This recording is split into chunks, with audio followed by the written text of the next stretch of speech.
Sa bawat komunidad, may mga taong tahimik, ngunit malaki ang naiaambag sa buhay ng iba.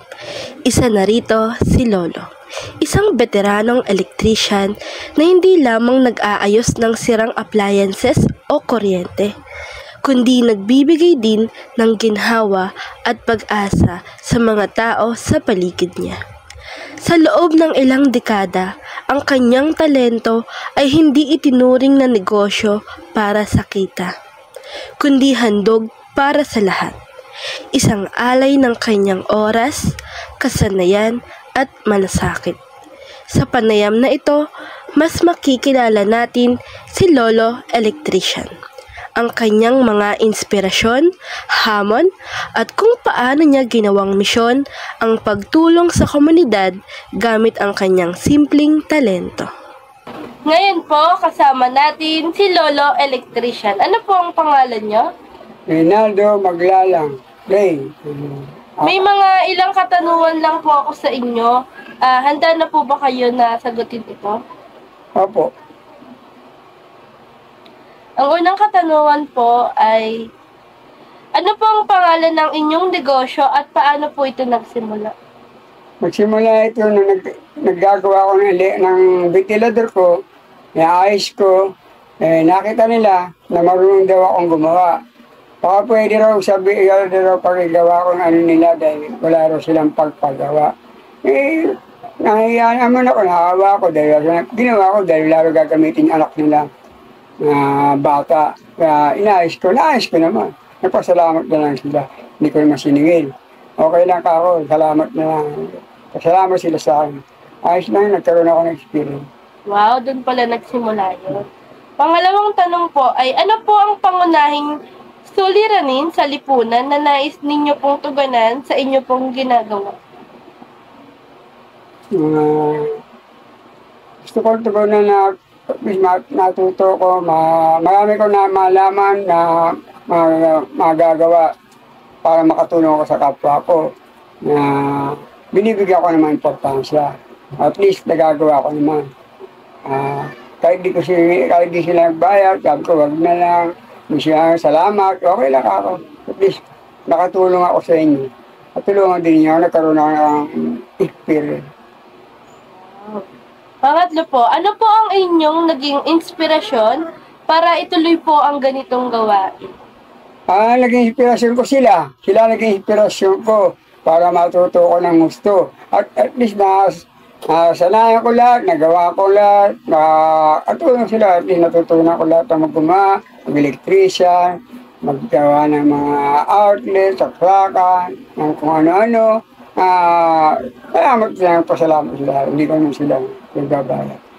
Pinagmimerienda lang nila ako. Salamat. Pang-apat po, ano po ang mga produkto o serbisyo na inyo pong inaalok at paano po ito nakakatulong sa komunidad? Hindi ko naman sila totally inaalok.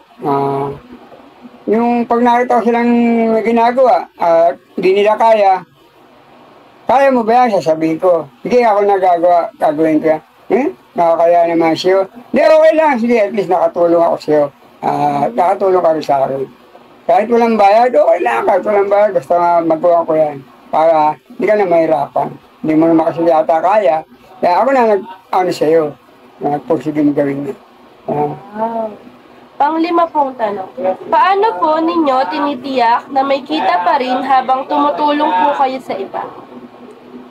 Hindi naman totally gana ako kumikita. Inaabot lang naman nila, di naman sila siniswil eh. Binibigay lang nila ako. Kahit pa paano, pinipilit nila, tanggapin ko daw para naman meron akong panggastos, sa pamilya, pantulong. Tulong na lang nila rin sa akin. Kahit na ayoko ang singilin dahil hindi ko naman talaga. So wala makatulong. Pinipilit, kaya tanggap ko na. Maraming salamat ako. At pang-anim po, ano po ang mga pinakamalaking hamon na inyo pong hinarap bilang isang social entrepreneur? Nahirapan ako. Nagkabit ako ng mga kuryente. Nagkabit ako lahat ng buong kuryente. Doon ko na-experience na muntik na ako mamatay ng kuryente ko. Pero at least na-survive ko. Hindi ka naman kasi.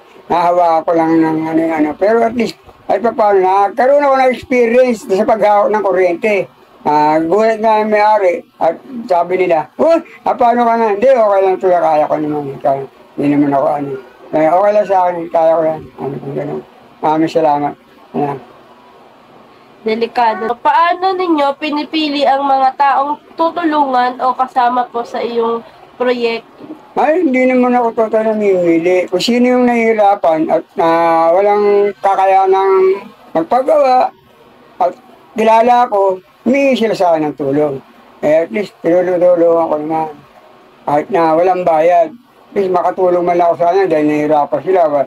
Bisa may anak, hindi kayang tugunan yung mga nila. Ginagawa ko na kahit walang bayad na kahit salamat lang, okay na.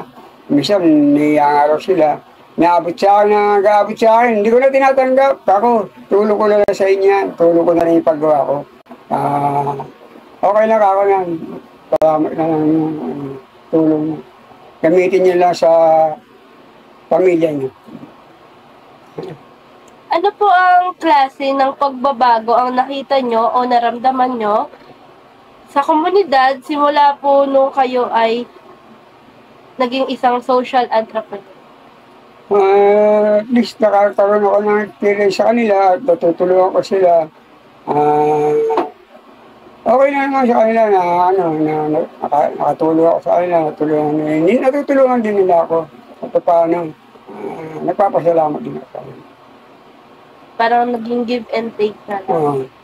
Ang number 9 po, anong payo ang maibibigay po ninyo sa mga kabataan na gustong magsimula ng isang social enterprise na hindi po kita ang habol sa isang negosyo?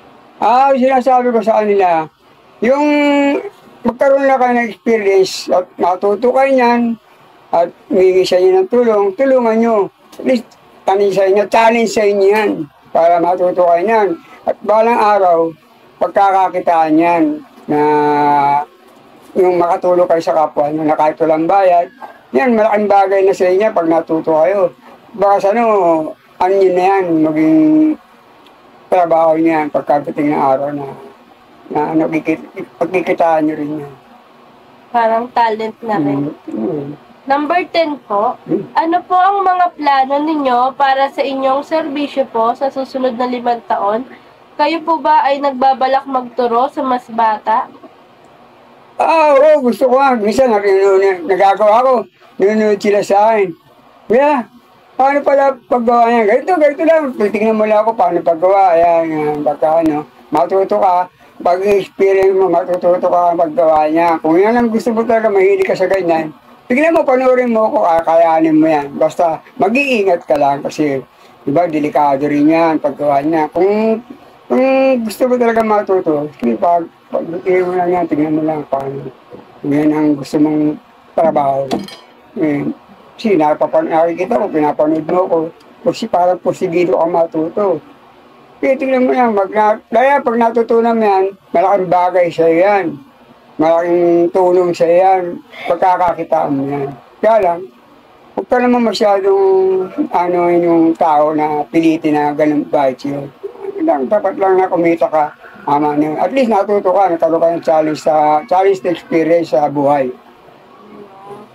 At doon po nagtatapos ang ating interview. Maraming salamat po sa pag-share po ng experience nyo bilang isang social entrepreneur. Maraming salamat din po sa inyo. Sa kabuuan ng aming panayam, malinaw na si Lolo Electrician ay hindi lang basta isang veteranong manggagawa, kundi isang halimbawa ng tunay na social entrepreneurship. Ang kanyang talento ay hindi nakalaan para yumaman siya, kundi para makapagbigay ng ginhawa at tulong sa kanyang komunidad. Siya ay nagbibigay serbisyo kahit hindi nakatuon sa kita. Siya ay tumutulong at may malasakit sa kapwa. Siya ay hindi mapili sa bayad basta may matulungan. Siya ay bukas magbahagi ng kaalaman at gamit. Siya ay may iniwang magandang epekto sa komunidad. Siya ay inuuna ang serbisyo bago ang kita.